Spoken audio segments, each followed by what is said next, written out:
Good morning, students. Today we are starting with our biology portion, and the unit that we are starting today is Unit 1 Diversity in the Living World. And the chapter that we are starting is The Living World. Now, when we talk about living, the first thing or the first question that arises is what is living? So, there are some characteristic features that define living organisms. Those characteristic features are growth, reproduction, respond to stimuli, movement, or locomotion. These characteristic features not only define living organism but they also differentiate them from non-living. ये सारे characteristic features living organisms को define भी करते हैं और उन्हें non living organism से differentiate भी करते हैं. Now first characteristic feature is growth. जब हम ग्रोथ की बात करते हैं तब हम सिर्फ हाइट इंक्रीज होना नहीं मानते हैं. लिविंग ऑर्गेनिजम्स की बॉडी में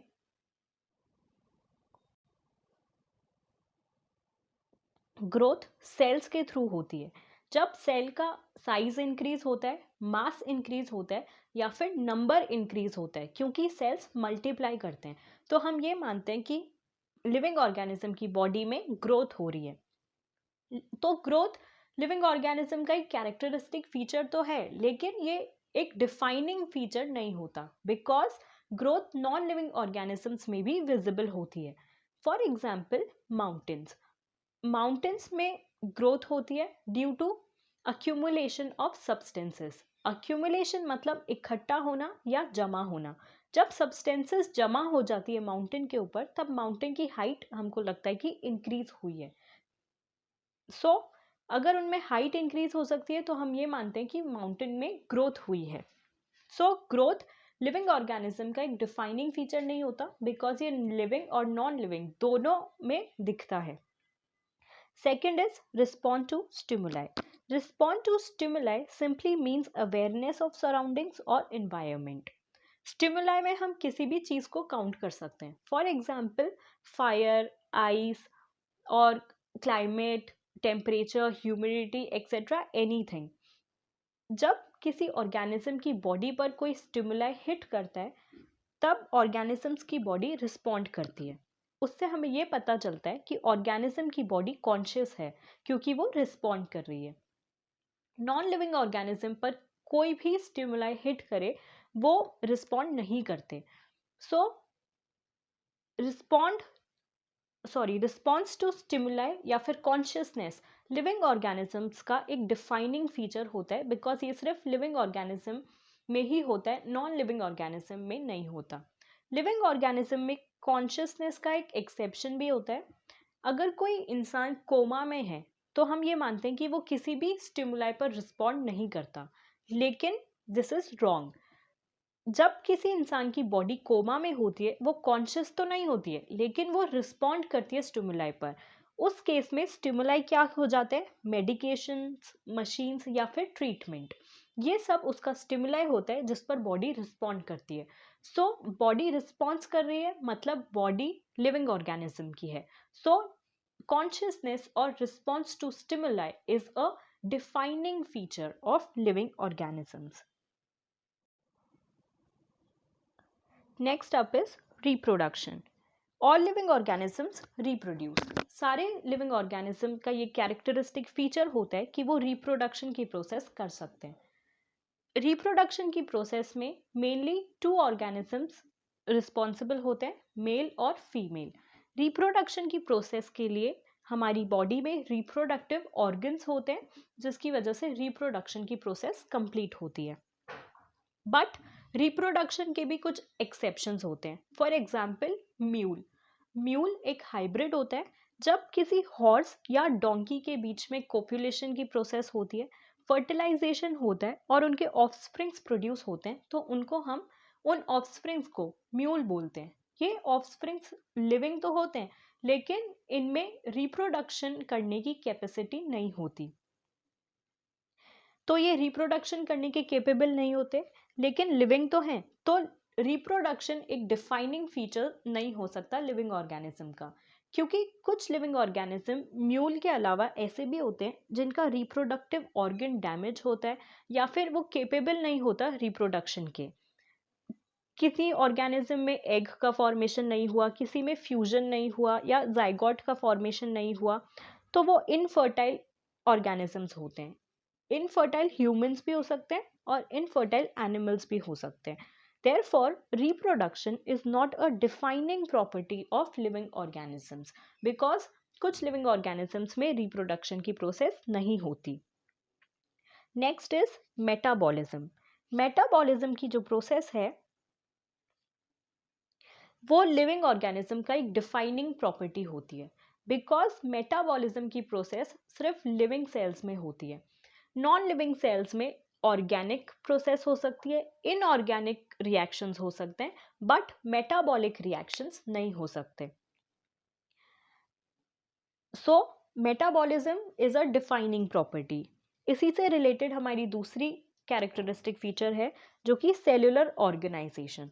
सेल्यूलर ऑर्गेनाइजेशन भी ह्यूमन बॉडी का डिफाइनिंग फीचर होता है बिकॉज हम शुरू से पढ़ते आ रहे हैं कि सेल ऑर्गेनिजम्स की बॉडी बनाते हैं। जब सेल्स ग्रुप बना लेते हैं तो वो टिश्यू का फॉर्मेशन करते हैं। टिश्यूज कलेक्टिवली ऑर्गन्स बनाते हैं, ऑर्गन्स कलेक्टिवली ऑर्गन सिस्टम बनाते हैं एंड देन ऑर्गेनिज्म का फॉर्मेशन होता है इवेंचुअली।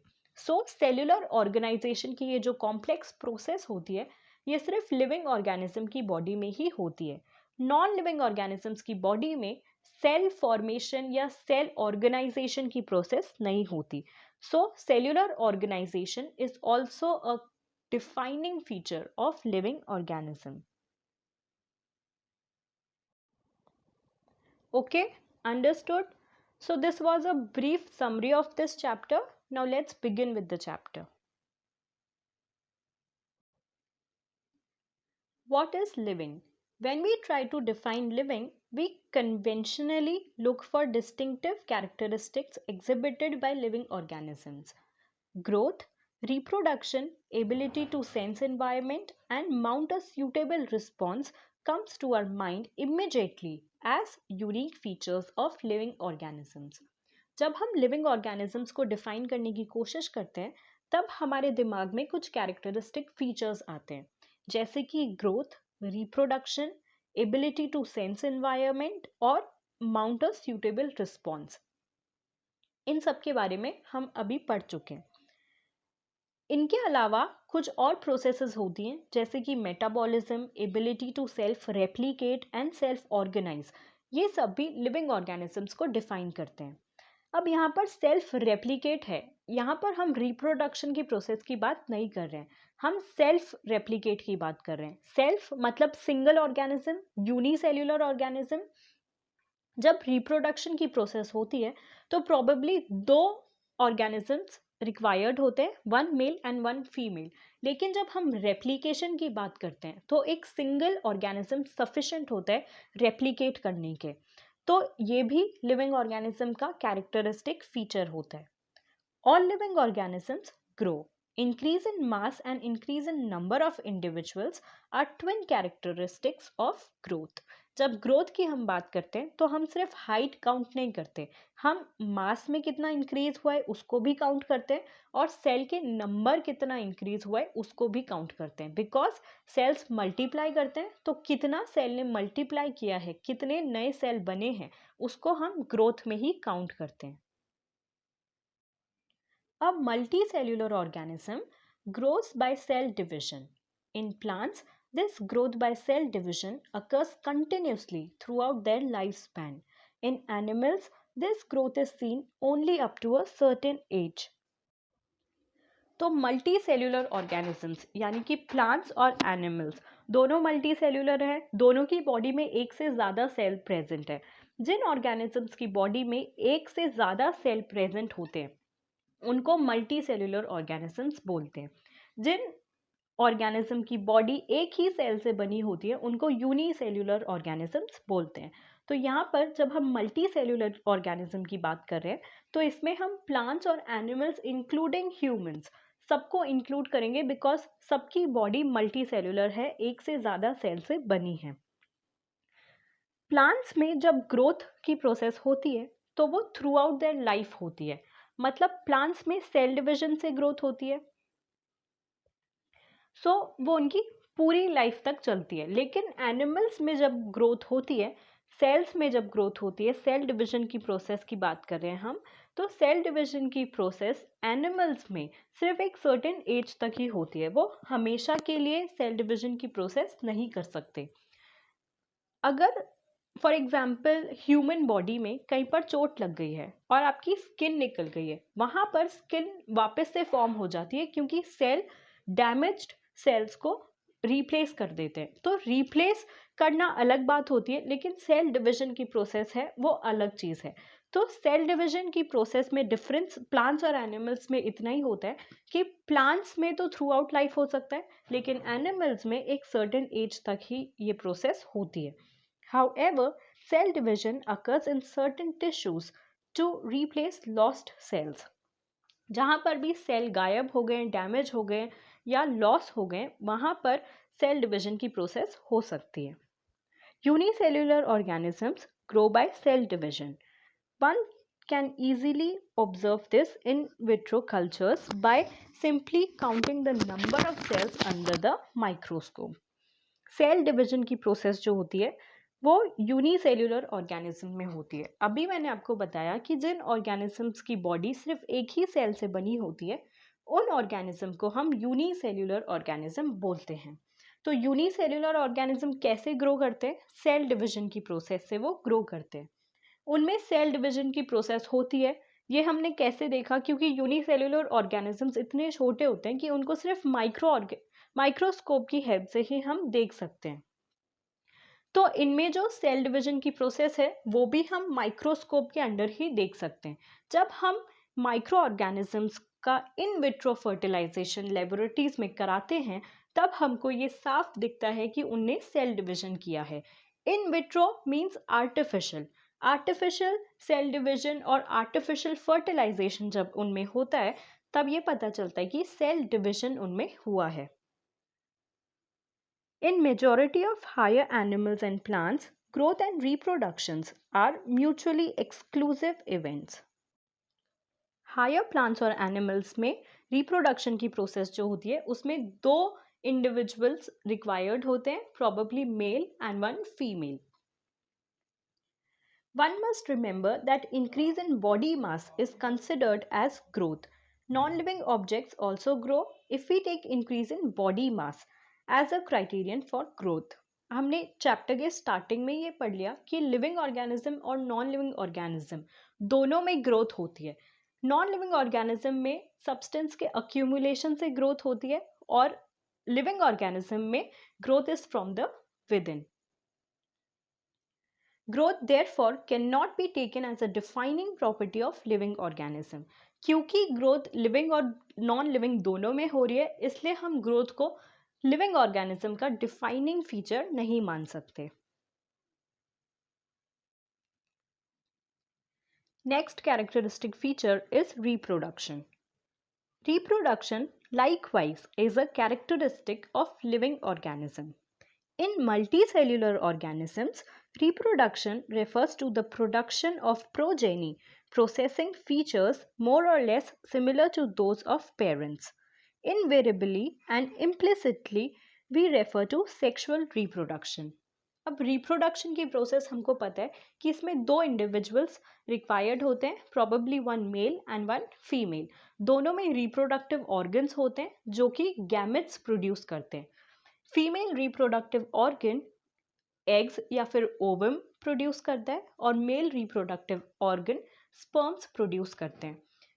स्पर्म्स और एग्स का फर्टिलाइजेशन होता है और फर्टिलाइजेशन होने के बाद ऑफस्प्रिंग्स यानी कि प्रोजेनी प्रोड्यूस होती है। तो लिविंग ऑर्गेनिज्म में रिप्रोडक्शन की प्रोसेस से प्रोजेनी प्रोड्यूस होती है जो कि सिमिलर होती है अपने पेरेंट्स से। मतलब जिन पेरेंट का स्पर्म या ओवम था उससे सिमिलर होती है जो प्रोजेनी या ऑफस्प्रिंग प्रोड्यूस होते हैं। So reproduction is basically done for the continuation of species. Organisms reproduce by asexual means also. लेकिन अब जो हमने बात करी अभी फर्टिलाइजेशन की प्रोसेस से, तो ये तो सेक्सुअल रिप्रोडक्शन की प्रोसेस हो गई, लेकिन कुछ ऑर्गेनिजम्स असेक्सुअली भी रिप्रोड्यूस करते हैं। असेक्सुअल रिप्रोडक्शन के लिए दो ऑर्गेनिजम्स मेल और फीमेल रिक्वायर्ड नहीं होते हैं। एक सिंगल ऑर्गेनिज्म सफिशिएंट होता है रिप्रोड्यूस करने के, तो उस प्रोसेस को हम असेक्सुअल रिप्रोडक्शन बोलते हैं। Fungi multiply and spread easily due to the millions of asexual spores they produce. इसी तरह asexual reproduction का एक टाइप होता है स्पोर फॉर्मेशन। स्पोर फॉर्मेशन हमें फंजाई में दिखता है। फंजाई बहुत सारे स्पोर्स प्रोड्यूस कर सकते हैं और वो स्पोर्स फिर इंडिविजुअल्स में डेवलप हो जाते हैं। क्योंकि फंजाई मल्टीपल नंबर्स में स्पोर का फॉर्मेशन करते हैं, इसीलिए वो मल्टीपल नंबर्स में डेवलप होते हैं। So asexually fungi spore formation की प्रोसेस के थ्रू रिप्रोड्यूस करते हैं। In lower organisms like yeast and hydra we observe budding. हम प्रीवियस क्लासेस में बडिंग की प्रोसेस पढ़ चुके हैं। ये यीस्ट और हाइड्रा जैसे ऑर्गेनिजम्स में होता है। पेरेंट बॉडी पर ही एक बड डेवलप होती है जो कि ग्रो करती है और फिर पूरी ग्रोथ और मैच्योरेशन के बाद पेरेंट बॉडी से वो बड सेपरेट हो जाती है और एक नया इंडिविजुअल फॉर्म करती है। Similarly we observe in planaria, that is flatworms, we observe true regeneration. That is, a fragmented organism regenerates the lost part of the body and becomes a new organism. Planaria भी हम पढ़ चुके previous classes में।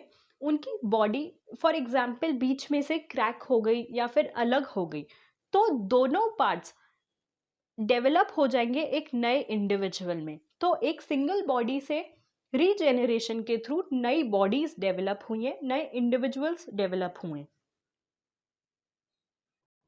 तो ये भी क्या है, असेक्सुअल रिप्रोडक्शन की एक प्रोसेस है, बिकॉज इसमें भी दो इंडिविजुअल्स रिक्वायर्ड नहीं है, उनका फ्यूजन नहीं होता, फर्टिलाइजेशन की प्रोसेस नहीं होती।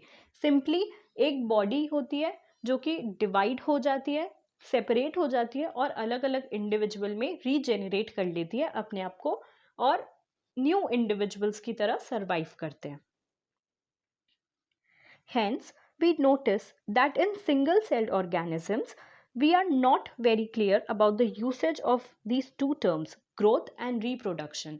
इसीलिए सिंगल सेल ऑर्गेनिज्म जो होते हैं, यूनिसेल्युलर ऑर्गेनिजम्स, उनमें ग्रोथ और रिप्रोडक्शन की प्रोसेस के लिए हम इतने श्योर नहीं हैं, क्योंकि ग्रोथ एक तो उनमें कैसे हो रही है ये नहीं पता और रिप्रोडक्शन की प्रोसेस उनमें असेक्सुअली हो रही है, मतलब दो इंडिविजुअल्स में नहीं हो रही है। एक सिंगल इंडिविजुअल सफिशिएंटली अपना रिप्रोडक्शन करने के केपेबल होता है, सेल्फ रेप्लिकेट करता है। इसीलिए हम यूनिसेल्युलर ऑर्गेनिज्म में ग्रोथ और रिप्रोडक्शन को एक डिफाइनिंग फीचर की तरह काउंट नहीं कर सकते।